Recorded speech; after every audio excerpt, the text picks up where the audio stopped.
Bayangkan ketika sebuah lembah, di mana tanahnya tidak lagi terlihat karena tertutup oleh tulang belulang manusia yang memutih. Sebuah tempat di mana aroma kematian bertahan selama puluhan tahun. Ini bukan cerita fiksi horor. Ini adalah Wild Fox Ridge, sebuah lokasi pertempuran paling berdarah dalam sejarah penaklukan Mangle. Namun, sebelum darah tumpah di celah gunung itu, kita harus memahami mengapa kebencian ini begitu mendalam.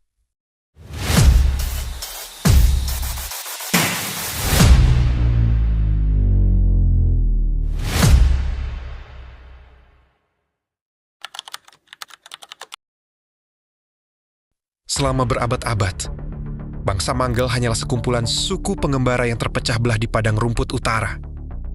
Dan di selatan mereka, berdirilah raksasa besar bernama Dinasti Jin.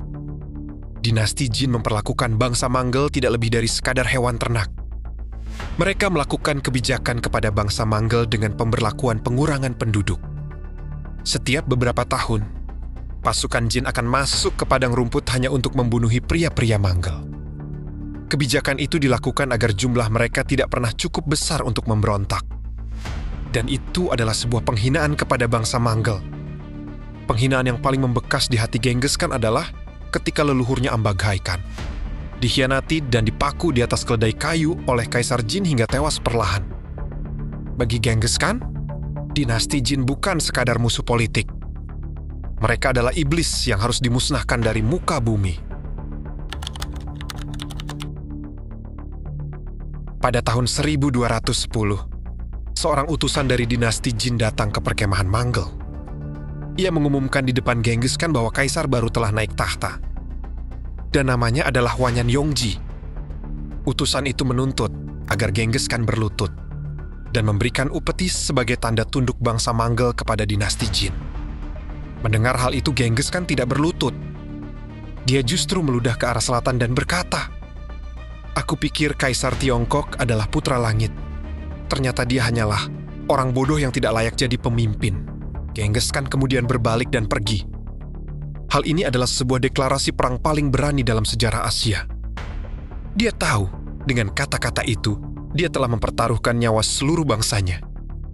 Dan pilihannya hanya dua: menaklukkan Tiongkok atau melihat bangsa Mangle punah untuk selamanya. Setelah mengatakan deklarasi perang, Genghis Khan melakukan hal yang tidak terduga. Sebelum menyerang Jin, dia menghabiskan waktu setahun untuk memperhatikan, memahami, dan mempelajari bangsa Jin. Dia memetakan di setiap pos penjagaan, setiap sumber air, dan setiap kelemahan tembok besar dinasti Jin. Dia juga mengumpulkan intelijen dari para pedagang Muslim dan pelarian Tiongkok. Di sisi lain, dinasti Jin merasa sangat aman. Mereka memiliki tembok besar yang sangat kokoh, meriam primitif yang siap ditembakkan, dan pasukan elit yang disebut sebagai kavaleri besi. Prajurit ini seluruh tubuhnya beserta kudanya dibungkus baja tebal.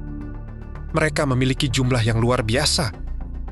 Hampir 500.000 tentara dikerahkan untuk menghadang 90.000 prajurit Mangle. Di atas kertas, Genghis Khan sedang melakukan bunuh diri secara massal.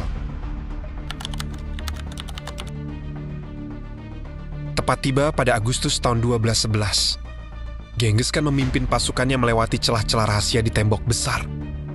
Namun, jalannya terhenti di sebuah tempat bernama Huan Ersui, atau sering disebut sebagai Tebing Serigala. Di sana, Jenderal Wanyan Jiujin telah menunggunya. Medan di Tebing Serigala sangatlah mengerikan. Pegunungan terjal dengan jalan setapak yang sempit. Di posisi ini, Wanyan Jiujin berpikir sangat cerdas. Di jalan sesempit ini, kavaleri Mangle yang terkenal cepat tidak akan bisa bermanuver. Mereka akan terjebak di sini seperti tikus. Dia juga menempatkan barisan infanteri tombak di depan dan pemanah di tebing-tebing tinggi. Dia merasa telah memenangkan perang sebelum pedang pertama diayunkan. Pertempuran dimulai dengan kabut tebal yang menyelimuti lembah. Genghis Khan mengirim saudaranya, Mughali, untuk memimpin pasukan elit berjalan kaki. Ini adalah sebuah taktik langka bagi Mangle. Mereka mendaki tebing-tebing curam di bawah kegelapan dan muncul dari tempat yang dianggap mustahil oleh tentara Jin. Dan saat fajar menyingsing, kekacauan pun dimulai. Manggel menyerang pusat komando Jin. Karena medan yang sempit, 500.000 tentara Jin tidak bisa bergerak serentak. Mereka saling berhimpitan. Prajurit di barisan belakang mendorong barisan depan yang sedang dibantai. Kavaleri berat Jin juga tidak bisa berputar. Mereka terjebak dalam kemacetan maut manusia. Genghis Khan kemudian memerintahkan kavaleri ringannya untuk menembakkan panah dari jarak dekat ke kerumunan padat itu. Setiap anak panah Manggel dipastikan mengenai satu nyawa. Darah mulai menggenang di celah gunung, membuat tanah menjadi licin dan berlumpur berwarna merah.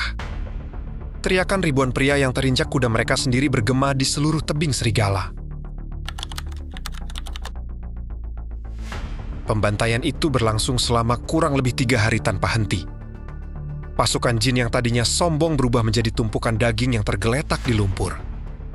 Jenderal Wanyan Jiujin pun tewas secara tragis dalam pelariannya. Dari 500.000 pasukan dinasti Jin, hampir tidak ada yang tersisa untuk mempertahankan ibu kota mereka.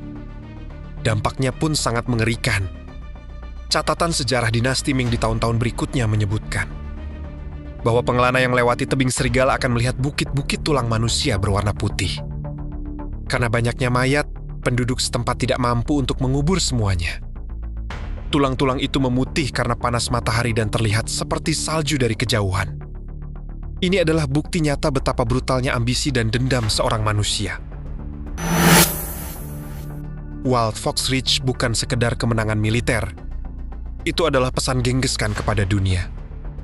Bahwa jumlah pasukan tidak ada artinya jika dibandingkan dengan disiplin, taktik, dan rasa lapar akan pembalasan dendam. Dan dinasti Jin yang megah tidak pernah pulih dari kekalahan ini. Selama 3 tahun kemudian, Beijing akan jatuh dan menjadi abu. Menurut kalian, apakah dinasti Jin pantas menerima pembalasan ini setelah apa yang mereka lakukan pada leluhur Manggel? Atau apakah Genghis Khan sudah melampaui batas kemanusiaan? Tulis teori kalian di bawah. Saya Story Times, terima kasih telah menonton video ini.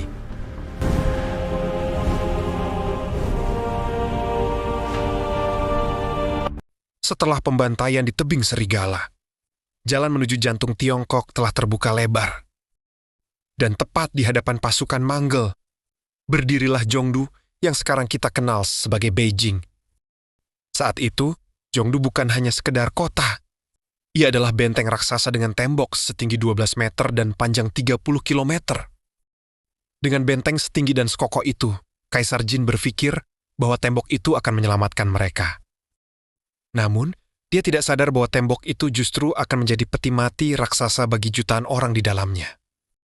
Dan hari ini, kita akan masuk ke dalam salah satu pengepungan paling brutal dalam sejarah, di mana emas tidak lagi berharga, dan moralitas manusia lenyap ditelan kelaparan.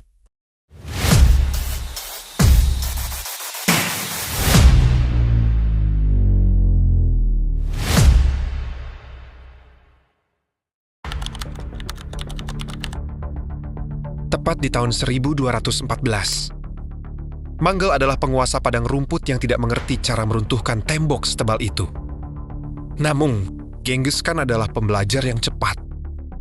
Dia merekrut para insinyur Tiongkok yang berkhianat untuk membangun trebuchet dan meriam primitif.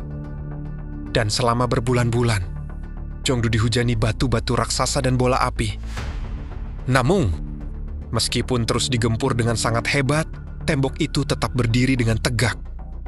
Dari hal itu, Genghis Khan kemudian menyadari, kenapa harus meruntuhkan temboknya jika aku bisa membunuh orang-orang di dalamnya dengan waktu? Dia akhirnya memerintahkan untuk melakukan pengepungan total. Tidak ada makanan yang boleh masuk dan tidak ada nyawa yang boleh keluar. Memasuki tahun 1215, persediaan makanan di dalam Zhongdu habis total. Bayangkan sebuah kota megah, namun penduduknya mulai memakan kuda, anjing, kucing, hingga tikus. Dan ketika semua hewan habis, kegelapan yang sebenarnya dimulai. Catatan sejarah menyebutkan, yang mengerikan pada saat itu adalah terjadinya kanibalisme massal di dalam tembok Beijing. Orang-orang mulai memperebutkan mayat untuk bertahan hidup. Emas dan permata berserakan di jalanan. Dan tidak ada lagi yang mau menukarnya dengan sepotong roti. Inilah ironi paling pahit. Anda bisa menjadi orang terkaya di dunia, tapi Anda akan mati dengan perut kosong di dalam benteng paling kuat di bumi. Di tengah kelaparan ekstrim, moralitas pasukan jin runtuh. Pasukan jin melakukan pemberontakan di dalam istana. Kaisar Wanyan Yongji pun dibunuh oleh jenderalnya sendiri. Kekacauan ini menjadi celah yang ditunggu pasukan Manggel. Pada Mei tahun 1215, gerbang kota akhirnya dibuka dari dalam oleh para pengkhianat. Dan yang terjadi selanjutnya adalah badai penghancuran. Pasukan Manggel yang telah menunggu selama setahun melepaskan kemarahan mereka. Mereka tidak hanya menjarah, mereka meratakan setiap bangunan Jongdu. Dan selama sebulan penuh, asap hitam menutupi langit Tiongkok. Perpustakaan dan istana-istana megah dibakar habis. Jongdu terbakar begitu hebat, hingga konon tanahnya terasa panas selama berbulan-bulan. Genghis Khan tidak ingin menduduki kota itu. Dia ingin menjadikannya contoh bagi siapapun yang berani melawannya. Jutaan pound emas dan sutra dibawa kembali ke padang rumput Mongolia. Dan yang tersisa di Beijing hanyalah tumpukan abu dan memori tentang kengerian. Pengepungan Jongdu mengubah wajah perang selamanya. Manggel bukan lagi sekadar gerombolan berkuda. Mereka telah berevolusi menjadi mesin penghancur kota yang tak terhentikan. Kekaisaran Jin pun telah kehilangan jantungnya. Dan dunia kini mulai gemetar mendengar nama Genghis Khan. Kehancuran Jongdu hanyalah awal dari kampanye Manggel ke barat. Setelah menghancurkan timur, Genghis Khan akan mengarahkan matanya ke arah Persia dan Eropa. Sebuah perjalanan yang akan merenggut jutaan nyawa lainnya. Jika kalian berada di dalam tembok Jongdu saat itu, pilihan apa yang akan kalian ambil? Bertahan dalam kehormatan namun mati kelaparan, atau mengkhianati bangsa kalian demi satu suap makanan? Tulis pendapat kalian di kolom komentar. Saya Story Times, terima kasih telah menonton hingga akhir.